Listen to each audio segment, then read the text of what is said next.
ఏమంటున్నాడమ్మా? మళ్ళీ నాకు పుల్లటి మట్టి కావాలి.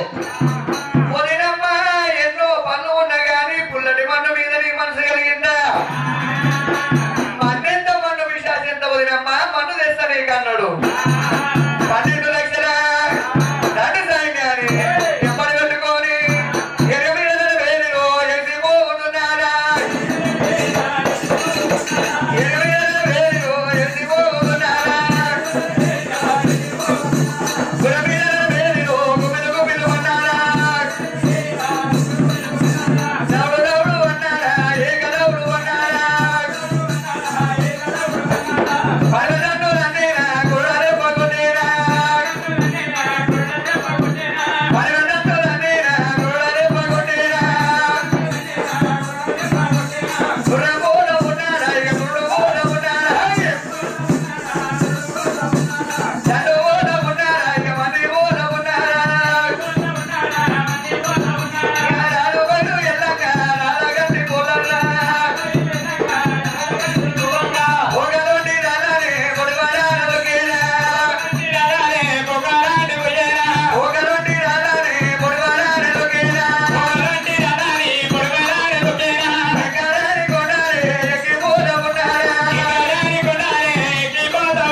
అన్ని మృగాలు దొరికినాయి కానీ ఎక్కడ చూసినా కానీ పుల్లడి పన్ను దొరకలేదు అంటున్నారా? అమ్మ బుద్ధి గల్ల పూరేమా తల్లిని తల్లి మా పిన తల్లి లేక అమ్మవారు నీలవని పుల్లడి పన్ను అడిగినప్పుడు పుల్లడి పన్ను ఇయ్యవా అన్నాడు. బుద్ధి గల్ల పూరేమలు పడుతున్నాడమ్మా.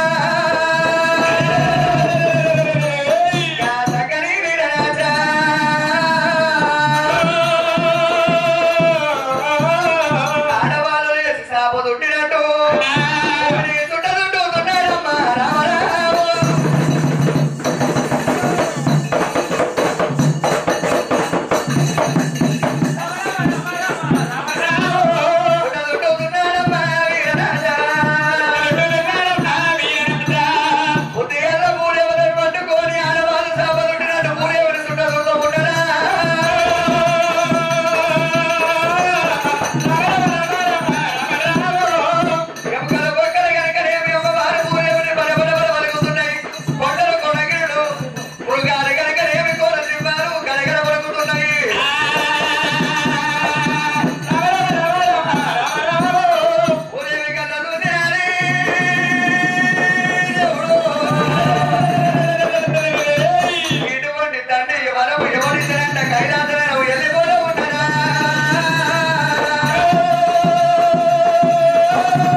అమ్మ కనుపొట్టి వరం నేను ఇయ్యలేదు. ఇచ్చేవాడు కనుక నేను రాతరాసేవాడు బ్రహ్మదేవుడు.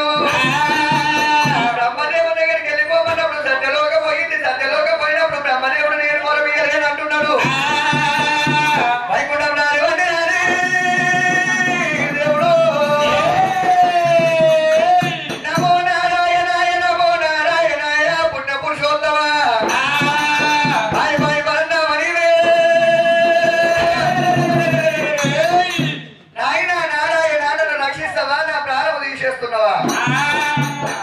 అయ్యా బిడ్డ భూదేవి నీకు ఏమి కష్టం వచ్చింది బిడ్డ?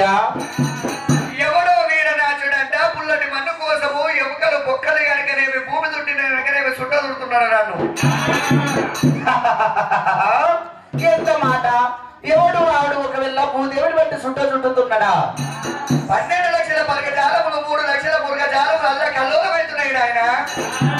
ఆ విష్ణుమూర్తి ఎడమ కంటి కాడికి పెట్టిండు, గుడి కంటి సురువు పెట్టిండు, అష్టముడు కాలి చూసినప్పుడు ఆనాడు ఒకవేళనేమో వీరన్నాచుడు బిడ్డ పాపం నిండుతుంది, కుండ కలుగుతుంది, ఎక్కువ కిలో పాలు పొయ్యి పాలు బిడ్డ వాని అంతము కానిక వచ్చింది బిడ్డ పూదేవి ఓమని చెప్పిండట. బామా లక్ష్మీదేవిని నరసింహస్వామి అవతారం ఎత్తేది 10 అవతారాల నువ్వు చెంచుల ఇంటి లోపల చెంచు లక్ష్మీదేవి అయి ఉంటుమని చెప్పిండు. లక్ష్మీదేవి